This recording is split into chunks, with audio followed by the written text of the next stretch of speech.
Assalamualaikum warahmatullahi wabarakatuh. Selamat pagi anak-anak. Apa kabar kalian di rumah? Semoga selalu sehat ya. Hari ini kita akan belajar tema 1 dengan subtema yang kedua. Tema 1-nya pertumbuhan dan perkembangan makhluk hidup. Subtema 2-nya pertumbuhan dan perkembangan manusia. Di subtema 1 kemarin kita sudah belajar mengenai pertumbuhan dan perkembangan. Apa itu tadi kemarin pertumbuhan? Ya, pertumbuhan adalah tumbuh, bertambah tinggi atau bertambah berat badan kita.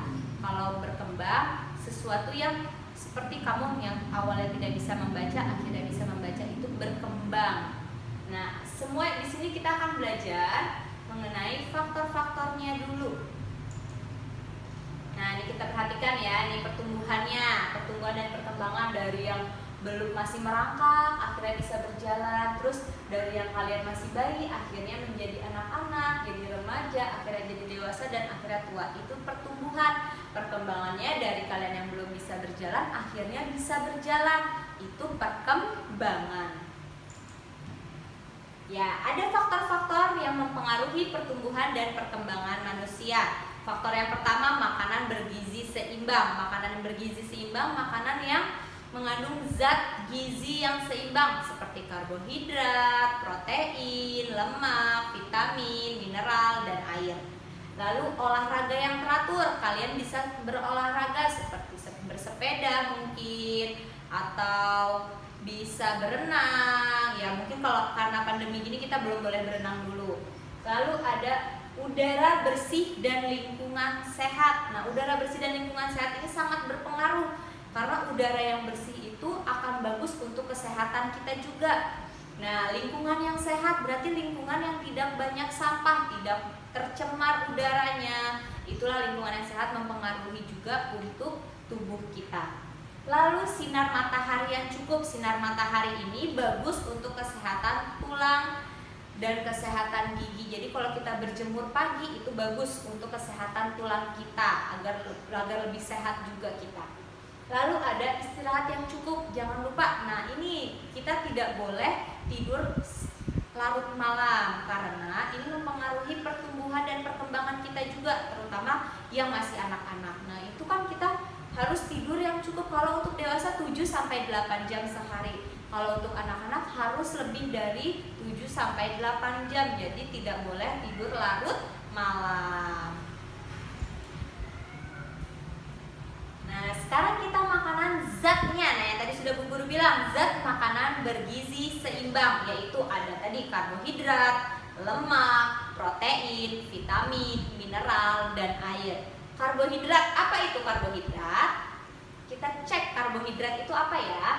Karbohidrat adalah sebagai sumber tenaga bagi tubuh. Apa saja makanan yang mengandung karbohidrat? Ada nasi. Nasi itu termasuk karbohidrat. Ada jagung, ada kentang, ada roti, ada mie. Nah, itu termasuk makanan-makanan yang mengandung karbohidrat. Makanan karbohidrat ini termasuk atau disebut makanan pokok. Jadi kalau kita nggak makan makanan pokok ini, kita akan tetap terasa lemas, terasa lapar. Nah, itulah makanya kita harus makan nasi setiap hari, 3 kali sehari. Yang kedua ada protein. Protein dibagi menjadi 2, protein hewani dan protein nabati. Protein hewani, protein yang berasal dari hewan. Kalau protein nabati, protein yang berasal dari tumbuhan. Protein hewani yang ada di sini contohnya ada daging, telur atau putih telur, ikan, susu, ayam, itu termasuk makanan yang berprotein hewani. Nah, kalau protein nabatinya ada tahu, tempe, susu kacang kedelai, kacang-kacangan, itu termasuk protein nabati yang berasal dari tumbuhan. Nah, protein ini berperan dalam proses pertumbuhan dan memperbaiki bagian tubuh yang rusak. Jadi jangan hanya makan karbohidrat aja, tetapi harus ada lauk-lauknya, yaitu dari protein ini yang mengandung protein. Selanjutnya ada lemak. Lemak dibagi menjadi 2 juga, yaitu lemak jenuh dan lemak tak jenuh. Lemak Kalau lemak tak jenuh berasal dari tumbuhan seperti buah.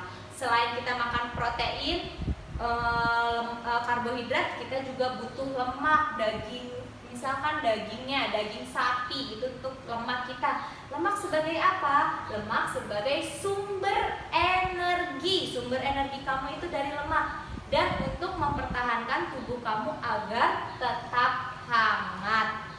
Jadi kita butuh lemak juga, selain butuh karbohidrat, protein, kita juga butuh lemak agar tubuh kita sehat. Selain lemak ada apa lagi? Kita butuh juga vitamin dan mineral. Vitamin dan mineral ini berfungsi untuk menjaga daya tahan tubuh dan kesehatan tubuh. Apalagi lagi pandemi seperti ini, kita menjaga kesehatan tubuh kita harus banyak makan buah-buahan atau sayur-sayuran untuk mempertahankan daya tahan tubuh kita supaya kuat. Nah, itu termasuk buah apa saja, sayur apa saja. Yang penting kita makan vitamin, yang mengandung vitamin, buah-buahan dan semua jenis sayur-sayuran. Itu sangat bagus untuk tubuh kita. Jadi tadi udah ada karbohidrat, ada protein, lemak, vitamin dan mineral, ada buah-buahannya. Mungkin kamu gak suka buah, sukanya apa? Misalnya sukanya jus, boleh di jus. Yang penting ada vitamin yang masuk ke tubuh kamu. Selanjutnya, selain ada 4 tadi, ada air. Air itu, nah air itu apa sih gunanya? Sebagai pelarut zat-zat yang diperlukan tubuh. Air itu, ya misalkan kita habis makan, kita nggak minum air, makanan yang sudah kita makan tidak larut. Jadi melarutkannya dengan air putih. Harus banyak minum air putih karena dia sebagai pelarut zat yang diperlukan tubuh. Jadi tadi sudah ada karbohidrat, ada vitamin, ada mineral, ada protein, ada lemak, dan ada air. Itu semua adalah zat-zat gizi seimbang yang dibutuhkan tubuh. Nah, protein tadi, selain makanan protein, kita juga tadi bisa minum susu. Nah, minum susu itu juga bagus untuk kesehatan kita, untuk menjaga daya tahan tubuh kita juga. Tetapi jangan lupa, selain minum susu harus ada airnya. Ya, itu nanti kalian bisa baca-baca lagi di buku paket kalian. Sudah ada di buku paket, kalian bisa membaca lagi. Kalau ada pertanyaan atau kalian belum bisa mungkin ditanyakan ke mamahnya, atau nanti mamanya bisa WA Bu Guru kalau belum bisa dijawab. Ya, itu mungkin sekian dari Ibu pelajaran hari ini. Semoga bermanfaat. Assalamualaikum warahmatullahi wabarakatuh.